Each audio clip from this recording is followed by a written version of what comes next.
So hello, meron po tayong ditong customer na Miusol i115. Ang problema is namatay, hindi na mapaandar. And iniscan naman natin, di na dito, iniscan natin, wala naman siyang error na lumalabas. Wala naman siyang check engine, pero ayaw mag-start. So, buksan natin, kailangan natin buksan. Yung mga wirings niya, mga nagalaw-galaw na, mga pansit na, pansit-pansit na yung mga wirings niya. So, hinahanap natin yung problema. So, may napansin tayo dito, yung sa ground. Shorted siya. Tulad yung wire na nandito. Ito.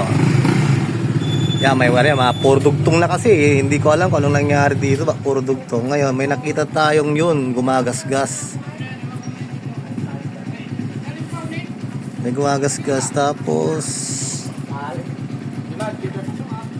yan, nagkakagasgas kasi. So, ang nangyari po, mayroon pong isang ground to gas siya. So nagkaroon siya ng cause kasi parang mahina So siguro pag nagagalaw, gumagasgas sa mismong body ground, maaaring nagkaka-epekto kasi body ground din yan, tapos ground din to, pero nagka-epekto ayaw niyang mag-start. So ngayon ayusin natin to. Parang kasing siguro baka may parang napuputol. Kaya yun, check natin yan. So ito nangyari, mayroon na palang history ng faulty wiring stock. Kaya ang daming mga dugtong-dugtong. So ang problema yon, yung sa ground. Nagkulang sa ground itong ground na to.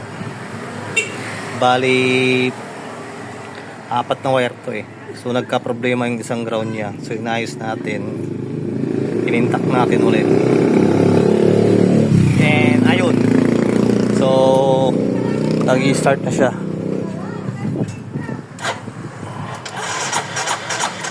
Mahina nga lang battery.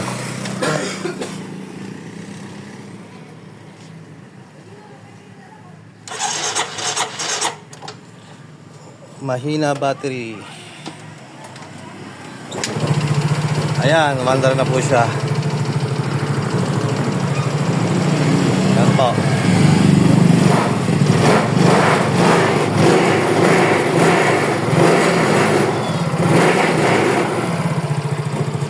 Ayan po, okay na po siya.